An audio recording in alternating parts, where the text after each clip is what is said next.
get started. Thanks everyone for joining us for another storage meetup. Do this every Friday. This is what I think number 74. I think that we've done this now, so we'll That keep it many? going. What? Happy?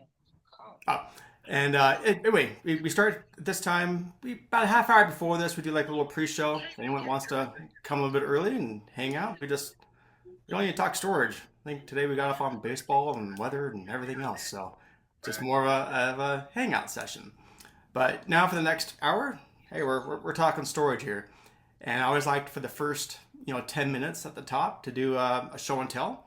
So we invite vendors, people that are in the industry providing a service to be able to showcase what they're doing. So I'm just gonna hand it right over. So we got for We got Go Local. so Yeah. hi everybody. My name is Shane Adams. I'm the director of marketing over here at Go Local Interactive. With me is Melanie Tershack, and she's going to be sharing her screen. And then Tyler Harper from Patchwork Labs, and we're gonna share with you some cool stuff that we've been working on from a technology perspective. But before we do that, I just want to just quickly introduce Go Local. We've been around we literally just celebrated our 15-year anniversary in March, and in that 15 years, this agency has been serving self storage almost exclusively, though not exclusively. The majority of our clients live in the self storage space. And we are, kind of a full service agency with over 4,000 locations across the US and Canada. We talked about this earlier. We're based in Kansas City, Tornado Central. And we offer websites, organic and paid and content marketing services, paid media management, as well as reporting tools. They're all kind of sit on piece of technology that we've developed called Storage Essentials, which is an architecture for connecting your technology stack with your website and our reporting tools. So with that, I'll be back at the end, but I'm going to turn it over to Mel, who's gonna talk a little bit more about Go Local and what we have to offer, and then she's going to bring in Tyler appropriately. Yep. Hi. Thank you, Shane. Cool. So, kind of give you an overview of what Go Local's philosophy is as a tech provider, marketing provider, is really our philosophy is that we want our clients to be able to bring the tools that work for them and work best for their business and be able to develop that into a website into marketing. So that doesn't matter which FMS you're on. We've worked with all of the major FMS providers to be able to integrate our websites um, into our technology. So all of the large ones we are currently working with, and we're adding more all of the time as more clients and stuff start wanting to test out different pieces. In addition to FMSs, whether they're using a different revenue management system, or they're using something like Storage Commander or anything like that. What we want to do is allow our clients to be able to pick and choose what ops tools, marketing tools, whatever, and be able to integrate that into the website and be able to have end-to-end rentals on that website. So we actually built a new system, a whole new website platform over the last year, and we actually just launched even new design with that. So we allow whatever FMS you're on can plug into that website. So and it looks the same. You can actually even have multiple FMSs. If you have some on Storage and some on SSM, it can look like the exact same experience to the end user on the website. And as they go through the rental funnel, that rental funnel is completely configurable on if you want to ask XYZ questions up front, if you don't want to ask XYZ questions in the rental funnel, if you want them to sign their lease online, if you want them to go back and sign the lease later, all of that is configurable based off of whatever the storage operator wants. And you can also make different optimizations on the facility level, and we can plug in any tools or technologies that you are using as a self-storage operator into the website as well. We also then, so after building websites, we also do the marketing for it as well. So we make sure that website is seen. So we've actually built some really cool proprietary automation tools that will scan your Google Ads account and find inefficiencies in spend. Also, we'll find any SEO opportunities. And then we've also recently launched a GEO AEO generative optimization answer engine optimization tool that will scan how you are appearing on like ChatGPT, Perplexity, those types of things, and be able to spit out some opportunities that you might have to better show up for those types of searches too. So building out all these really cool tools and then allowing our humans to actually make the implementations and have a real human marketer helping make those things too. So I don't have time to demo every single tool that we have built. I would love to do that. Shane, if you're interested in doing like a more in-depth demo, we definitely can. But I also wanted to push it over to our friends over here. Patchwork Labs is one technology that we started working with recently because we really wanted to partner with a company that could help our clients close more leads, follow up on more leads, and just generally have a better experience from that point. And so that's when we partnered with Patchwork Labs to one, offer their free AI chatbot on our websites, but then also working on integrating obviously their systems then in with the website as well, and also working on building their analytics into our reporting dashboards too. So I'm going to pass it over to Tyler at Patchwork, who's going to Everyone. cover what that looks like. Great. Thanks, Mel. Yeah. Quick shout out to Go Local. It's been incredible to work with them both on the storage side and on the software side. So if you haven't, uh, done a demo with them or whatever, you totally should.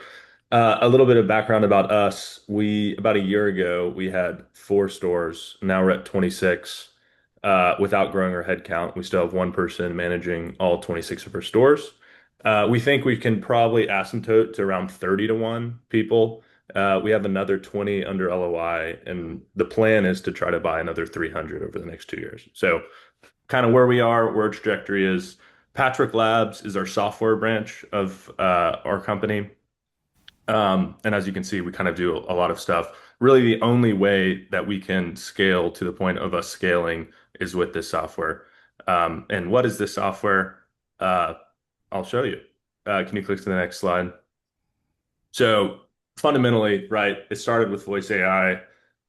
It started with taking in a bunch of signals into our data models and kind of spinning them out. How does that actually work in practice? It's taking Hey, Sarah, it's camera. Rhonda again. Go ahead. Cool. It's taking feeds from your cameras, feeds from your phones, That's okay. I'm like, well, shoot, all of your I need my work. Uh-oh.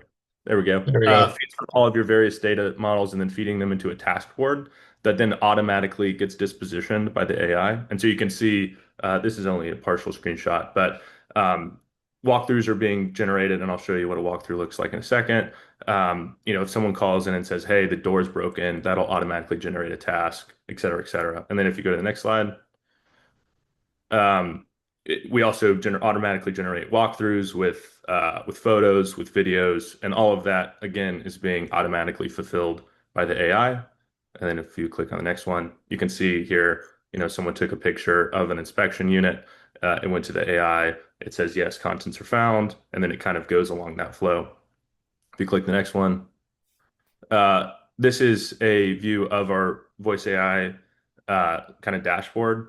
We can customize this. But again, 90% of first call resolution rate. This is actually our portfolio, our live data. So about 90% of your calls are being handled without any human escalation, and that's true kind of across the vendors, across always on cameras, et cetera, et cetera. So the purpose of this is how do you automate really the 10% labor problem down so that your people can do more with less. And then what makes this really, really exciting is you can feed all that data back to your pricing, back to your marketing, like with Go Local, and drastically improve a bunch of those places that actually drive occupancy, revenue, and things like that. So if you're interested, reach out to Go Local.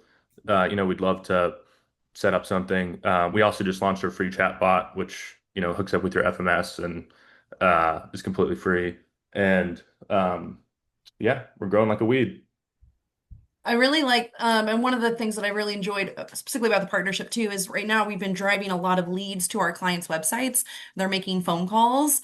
And we were noticing a lot of them weren't even answering them, or they weren't handling them as well as they could be. And so this has kind of helped bridge that gap to not only um, answer those phone calls from an AI standpoint, but then they also will do outbound dialing as well and follow up on leads that maybe have come in, whether it was a reservation or an abandoned lead that they started the rental funnel and then left. They can then do those outbound outreach as well, to help just maximize the marketing potential that you all have as a business too. So, really excited about the partnership, excited about what we're building here at Go Local. I think we have a final slide here that Shane's gonna kind of wrap up on if you guys want to see a deeper like run through of either Patchwork or the website or anything like that. Yeah, so one of the things that we'd like to offer is we'll do a quick marketing analysis of your business. Just ask that you send us your email and link to your website, and we're happy to take a look. We're also Mel mentioned this a little bit. We're working on doing some GEO analysis as well, and then obviously the free chatbot from Patchwork is something that we're partnering with them to try and offer as well. So lots of opportunities. Just scan this QR code. I'll drop. I dropped the link in the chat, but I'll drop it again. We'd love to hear from you. We'd love to talk. We got some folks who are on the road and be at shows. We were at ISS. Also, check out our podcast. We're doing. It's called the Go Local Brief, where we're talking about marketing and AI. Mr. Jim Mooney was on it at SSA, and Tyler's been on, and we're having fun with that. So that's it. That's all we got. Shane, you forgot to mention that you're one of our newest SBOA partners as well. This is true. We are an SBOA partner. We are a silver partner at SBOA. We excited to be a part of that community. And again, we've been in self-storage for 15 years. So this is an important industry to us. It's our most important industry. Those of you who may not know the ownership group here, but Jason Barrett and Tom Carroll and John Jordan started the company 15 years ago. John's retired, but Jason and Tom are still around and kicking, and they also were operators for a while. They've since sold their business, but they came at this from a place that they know the industry, they understand the industry, and the folks who work here work real hard to ensure that our operators have the tools and the analysis that they need to succeed. Shane, I can tell you, I've worked with Melanie for how many years now, Mel? Probably like Great. I mean, at least 10. We were one of, I think Devin, we were one of your first customers. I remember back in the day. So I will give a plug that, especially dealing with me, I was probably not the easiest person to work with, because I was always saying, well, why can't we do this? And why can't we do that? Let's build this. And they really listened to their operator partners and really had a good relationship. And I mean, Shane, the one we did I thought was when we got you guys to put the recommended levels on the protection plans on the online rentals. Dude, 43% upgrades in 6 months. That was a phenomenal number. So they do listen. They do take feedback from their client partners. So if you're not talking to them, I would highly recommend having a conversation. At least let them see what they can do for you. And there was a question in the chat regarding whether or not we integrate with web self-storage. And I don't know the answer to that. I think the answer is not at this time. I'm looking at Melanie because she knows this better than I do. They don't integrate with anybody, so you're fine. Yeah. Okay. Yeah. So we are adding new integration partners all the time. So on the horizon, we're adding an integration with Monument. We just rolled out one with Tenant, and we're continuing to add those. So really trying to ensure that operators, regardless of their FMS, regardless of their tech stack, have the ability to get what they need. Yeah. That's impressive. I was more impressed that you had 3 people and did it in 10 minutes. We tried. I can talk really fast. No, that was great. No, and it's one of those things when it comes for the websites, and it's frustrating at times because you're like, we're doing everything we can. We're getting you leads, and then you get the leads, and then it's up to the storage facility to actually answer the phone and do something with it. Yeah. So sometimes it kind of makes the management company, their marketing company, look bad because they're like, we're doing everything we can to give them to you. So now that you have the integration with the chatbot and being able to answer the calls with the AI voice agents, yeah, that's nice. Yeah. Well, cool. Thank you guys guys. for opportunity. Thank you so much for the opportunity to present, and appreciate the time. Of Yeah. course, and so you. just make sure it's fresh in the chat. Go ahead and put any links in the chat as well, so it's there. Yep, Cool. will do. Appreciate it, guys. Speaking of marketing agency, Tyler. Hey, guys, I gotta say a quick thank you for doing the testimonial on the storage meetup. You and Corey listened, so thank you. I won't call anybody else out, but You got it, Jim. I will get you one today, Mr. Ross. How about that? Thank you. Okay. We need Kale. I guess I'll admit Kale because Is Kale on here? Yeah. he's jumping on right now. Gotta ask him how his little speech went. How his ride home was. He had a 6-hour ride home. It's not too bad. I feel 6 like I hours. joined. You guys are talking about me.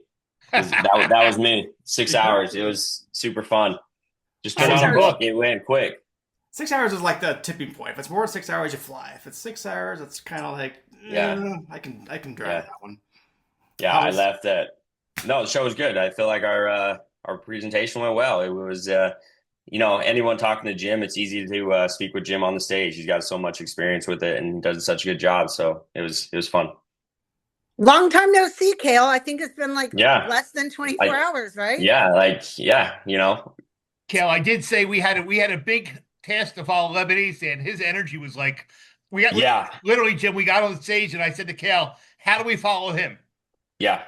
Derek at Lemonade Stand. He's actually up there from Utah, around you, Jim, and he was bouncing all over the place. So I felt a little awkward. Spicing things up at the storage conference, huh? Good. He was excited. Yeah. Well, maybe if you came to more conferences, Mr. Ross, you'd see some of this stuff. I see the pictures on LinkedIn. I'm good. Like I said, this is my conference. This is my ISS and state shows, right? Maybe your wife would like to get you out of the house once in a while, though. Not everyone's No like comment. you, man. No comment. All right. Just curious, Kale. I saw a comment something about not just number of reviews, but talking about like the getting manager names or something like that in the Yes, yeah, and that's actually important. I'll bring that up right now. Google rolled out an update. Was it yesterday or 2 days ago now?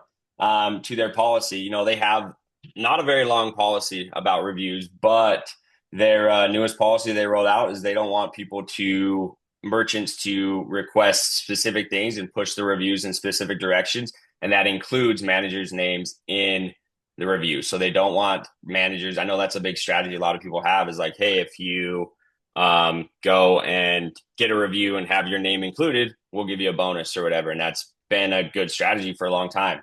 That's now against policy, which is shocking. I wonder what the reasoning for that would be. To me, that personalizes the business. I think it's because it's pushing the review in a certain way. It's not 100% authentic. Maybe the person didn't really care for the experience they had with the manager, but they thought the facility was great. So I think what they're trying to do is just let people write exactly what they want. Yeah, like Josh said, a genuine experience. Yeah. And I think that they think that manipulates it a little bit. So wait, I'm sorry, I missed that. So now it's frowned upon to get specific names for. Okay. Yes. Yep. It's frowned upon. I don't know what they're going to do about it. I mean, because obviously it's something new and it's something people have been doing for a really long time. So I can't imagine they're going to go back and pull reviews off that have, a consistent manager's name in it. I don't feel like they can do that, but it's also Google. They can do whatever they want. So we'll see what happens. Could it be that there's a change of employees so much that it may take away from the that word, but that word there, too many syllables this early in the morning. But to take away from, some places there's always a constant turnover of employees. If you put a name in, I'm looking for so-and-so. Well, she hasn't worked here in 2 years. Yeah. And like Josh just said in the comment too, like, I agree with it. I don't think getting names is going to be bad. Like if someone leaves a review and has a name in it, that's still going to be okay. But I think they just don't want you to push them in that direction because it's not a genuine experience. Well, Kale, the other thing that came out of yesterday was two for me was one, still there are managers out there that are fearful to ask for the review because they're afraid of the negative one. That's one. And then the other one was exactly what the one guy said in the back corner of the room, that they're trying to pay for the reviews to get, whatever. And you and I both know that's a major no-no. So it could be the fact that they're, manager trying to get them, hey, I get a bonus, you put my name in there type of deal. So that could be it. But I think more, I don't know if you saw my post on LinkedIn this morning, the fear of asking for the negative review. I said yesterday on stage, bring it on, because I don't care about them. We're going to take care of them. We're going to handle them. And most people want to see, you said yesterday on stage, people look for the the lowest reviews to see how the operators handle them. So if you get them, deal with them. Don't be afraid of them. Yeah. Yeah. I talked about it yesterday on stage. Like, I think it's 37% of people. So most people, when they're looking at reviews, about 50% of people click on that newest filter. They want to look at the ones that are most recent. If they're not within the last 6 weeks, they kind of don't hold as much weight. About 35% of people are clicking on the lowest review because they want to see, all right, what issues did the facility have and how did they go about that? So like when we're talking about responding to reviews, we always say like, hey, when you're responding to a review, you want them to make it professional, take it offline. But you're really not even always responding for the person that left a review. You're responding for those people that are looking at your facility and trying to do research on the facility because they want to see like, what kind of customer experience are they providing? If there's a lot of negative reviews and there's no responses, then there's a lot of times that that pushes them away. But if there's a manager responding like, hey, we're sorry this happened, or maybe explain their side of the situation a little bit, if that's something that could be included there. But it's important to make it professional and do it for the people looking. Quick question for you. What would be considered a genuine review? Because I know for myself, I run 16 locations that are all made of metal and concrete, and the deciding factor happens to be the person sitting at the desk. I called them back and not the kiosk that they tried to do an online move-in with. So what are they suggesting that we solicit as far as a genuine review? Yeah. And I don't think anything is changing on what you solicit. It's really just, instead of having the manager say, hey, if you guys leave us a review and include my name, that'd be great. Really, they want you to say, hey, if you guys can leave us a review and include your experience, that's really what they want. If they have a name in there, if they leave a name in there because someone really did give them a good experience and really did giving them, something that was memorable of their experience, that's still fine, I think. And I think that's how Google is going to look at it. But it's just kind of pushing to say, hey, if you leave us a review and include my name, that'd be great for me, kind of thing. They don't want that. Gotcha. Yeah. And I posted the guidelines. Yeah, I did. I posted the guidelines in chat so you guys can all read them. Just be very careful in how you're soliciting those reviews. Don't ask them about leaving something for a specific service or anything else along those lines. The guidelines are pretty clear if you actually read them. But they did actually update those this week. It's been fun. Well, Corey, the easiest way to do it is just hire Kale to do your reviews for you. Well, there you go. There we go. Yeah. And Kale, you're also an SBOA partner now, so Yeah. Right. Eventually, it'll be people like that'll be like, nope, we can't have a Corey do something like that because that's an advantage towards someone that's smaller with only one facility. So it's coming. Give it time. Yeah. We've done this last couple of weeks, and I've gotten some great feedback. So we're gonna do it again. We're gonna take 10, maybe up to 15 minutes. We'll see. Of doing our breakout rooms. So it gives everybody a chance. I love having the big groups like this, but at the same time, it's a double-edged sword. And sometimes it's hard to be able to have conversations and some other people to be able to get a word in. Sometimes, and if you have any specifics you want to talk about or anything you're focusing on. So we're going to do these breakout rooms, like I said, about 10, maybe 15 minutes. I'll keep an eye on it, and we'll see how many people are in each room. Again, a chance to be able to say hi, introduce yourself, what you do in storage, and what you're focusing on right now, something you're trying to improve. and then I'll bring you guys back. Sound good? Let me click the button. Let me make sure this works. All right, we're all back. Sounds hey, good. There's Hot Mess. How you, Jess? I'm still recovering from Vegas. You like lean no into middle that. fingers today, though. No middle fingers. No middle fingers. I promise. you lean into that nickname though, Hot Mess Jess, right? Oh, I mean, I got it honestly. I've had it for a very, very, very long time, Jim. Very long time. And Jim, she wears that badge of honor well. I was gonna say, yep. She lives up to that nickname. God love her. We all love Jess, but she is usually a hot mess, running around like a chicken with my head cut off. So yeah. I want to hear from a few people, if you don't mind. Raise your hand or speak up. Anything you got out of the breakout rooms? Anything interesting got brought up that you want to bring up to the group? Alex, you got to chime in what you're talking about. Yeah. So, quick recap, right? So, we operate out of San Diego. We were remotely operating a facility in Lafayette, Indiana. It's our first. Rehabbed it through the hardest winter in Indiana, I think, in recent history. It was absolutely brutal. Leased up really quick with 2 months free, $0 move-ins, and about 10% of our move-ins were homeless people. And so we've been battling bums a little bit ever since. Right when we realized we had an issue, we switched it to 50% off first 2 months. That really kind of calmed it down a little bit, but we still got people moving in and being on site after hours and scaling the fence and all that stuff. As for remediation suggestions, there's a suggestion to do like if you're on site after hours, there's a fine, right? Which is interesting. Since we're 50% off, we know the card works. So that works, I think. It's interesting. And I got some notes here. What else did they say? Also, if you don't pay your bill on time, you lose your discount, which is very interesting. And then if people's cards aren't working, and you can run them on Fridays or the third of the month. So if people's auto pay cards don't work, just try and push them through when they're likely to get paid. Have you seen a correlation with the homeless being there and break-ins? Yeah, no, actually, so we haven't, knock on everything wood around me. No break-ins since we took over the property, right? And when we bought it, I think about 20 of the doors had been kicked in, hasps pried off.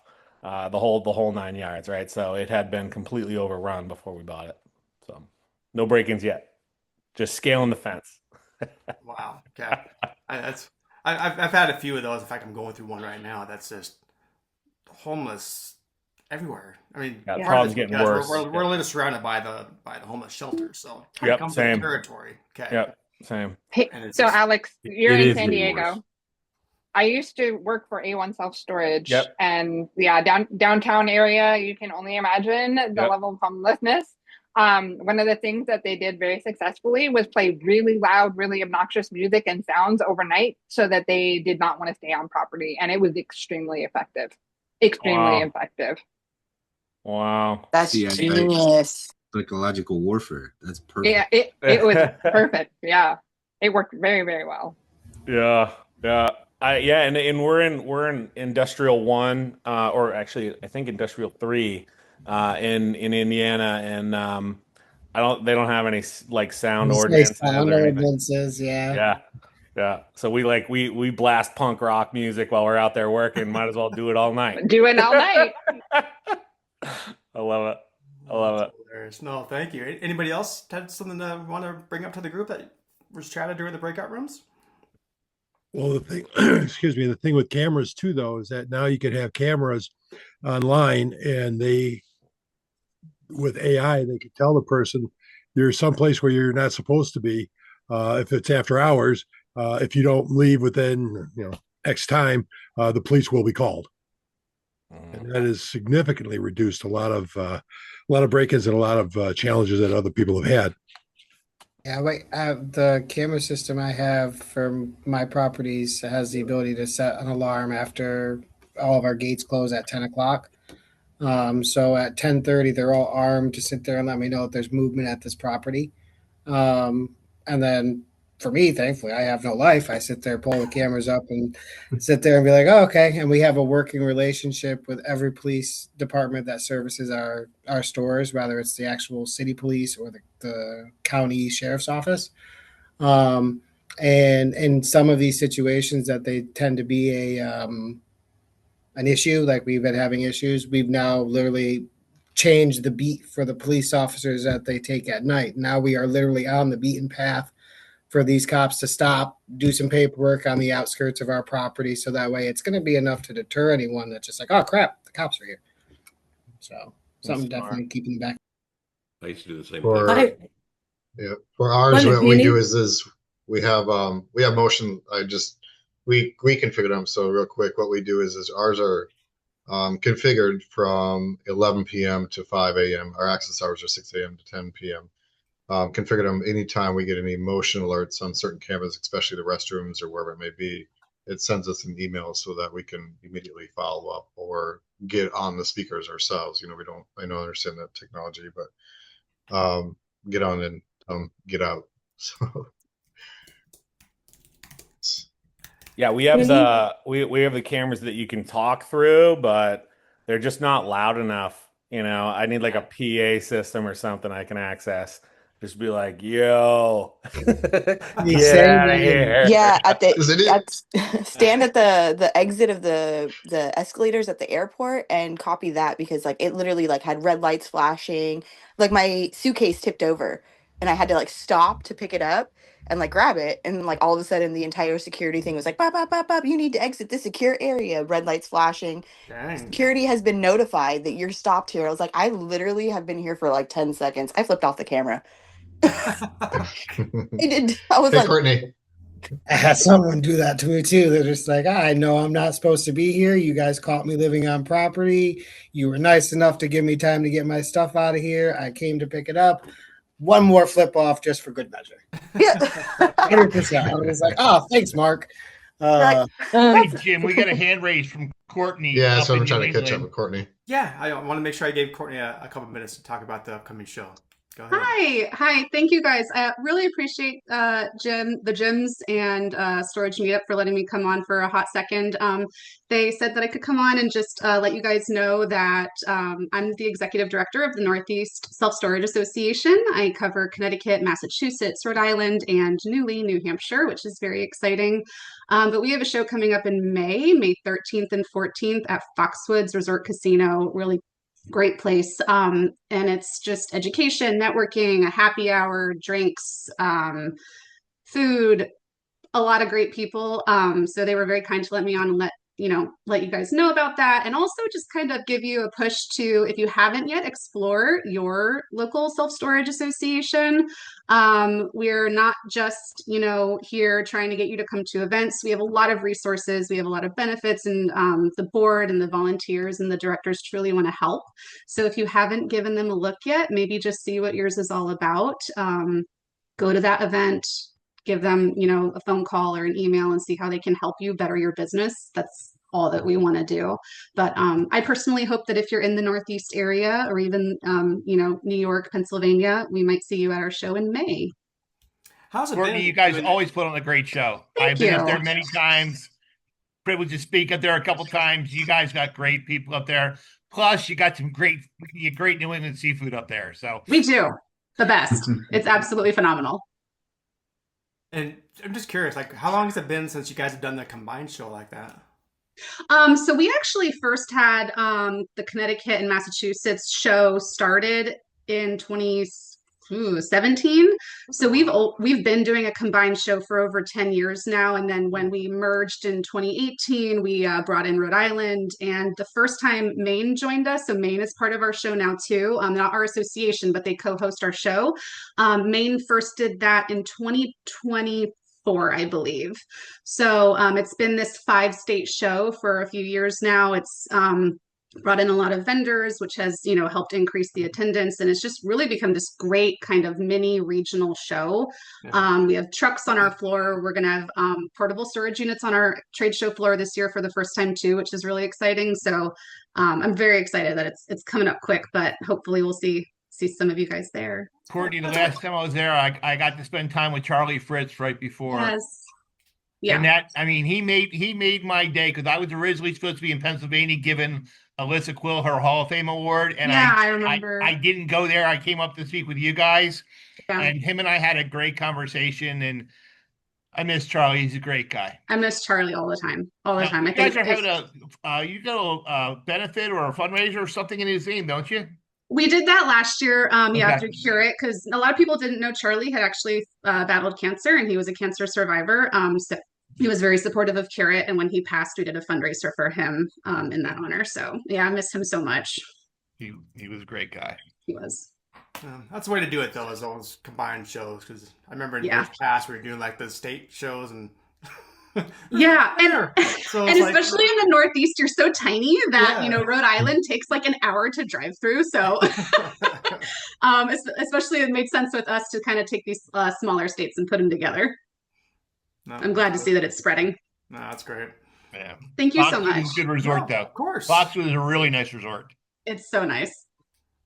So, what was going on in your breakout room there, Jim? What were you guys chatting about? I was with Alex talking about the people moving in and 2 months break. I was there, and then we were also talking a little bit about with Matt Queen was in there. We talked a little bit about running credit cards again and signage and just I think the biggest thing and the message we got even in Rhode Island. I'm thinking about Courtney right now. The message in Phoenix yesterday is you can run these storage remotely. You can have the unattended remote managed hubs, whatever you want to call it. But you have to have diligent eyes on the property. You have to have a good boots on the ground. I mean, somebody told me yesterday that they visit their property once every 2 weeks, and I'm like, that's a recipe for disaster if you're only every 2 weeks. I mean, you got to be there. You got to be diligent. I mean, I know a lot of us can't afford full-time staffing at these smaller properties, but have a plan in place and execute it. Anthony, you've talked many times with me about this conversation exactly. About having the right people in the right places and right procedures and policies to do these things. Now you're calling me out. You would do it to me, dude.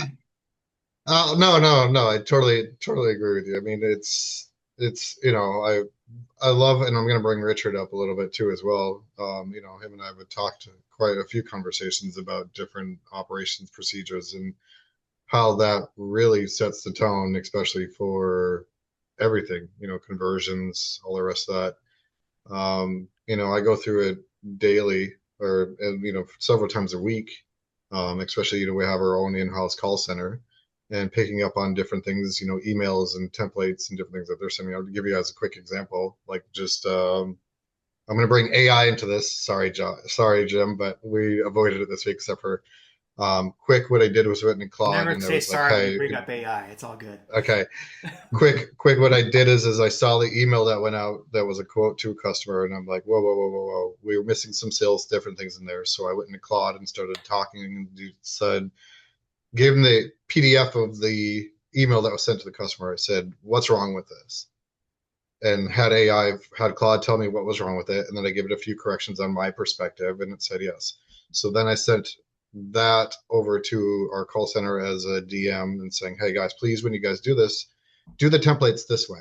And then I thought even further as okay, how can I make this easier? So I actually had it create me a spreadsheet. I created the Excel spreadsheet where you put in the unit number, the rate, the customer representative's name, the inquiry's first name.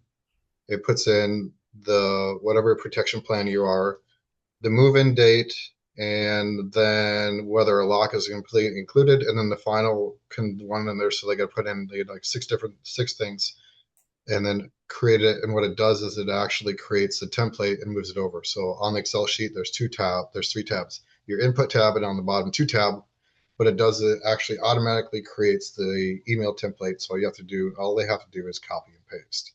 Literally quick. It was fun, Took me about 45 minutes. Sent it over to call center team. Said, "Hey guys, look at this. What do you guys think?" And they gave me feedback, and all they did was take that feedback, put it back in the cloud, and said, "Oh yeah, you're right. Hey, we can do this," or trying to make it at least simple so it's a copy and paste, and it's very clear and accurate. We did several tests on it. It was just fun this weekend, or I did that on Monday night for. See, that's a show and tell right there. So again, so I want to see we talk about it. That sounds awesome. Mm-hmm. I want to see it. I want to see like exactly what you're doing and share your screen. So that could be something cool to do in the future. I mean, very similar to what I had. I had a move-in checklist. So yeah, but can't you export your move-in report out of the software and copy and paste over instead of manually inputting everything? Well, so it's like these were like part of we're on SSM, and part of what I don't like about it is we're not able to send an email out directly through SSM to somebody who doesn't have a rental. So we have a support email address that they send it out to. They got down talking to a customer. They're talking to a customer, and it's basically like a recap of what was discussed on there. The unit, the rate, the protection plan, whether lock is needed, whatever else, different things and stuff like that. And it's exactly the numbers that the customer needs to do.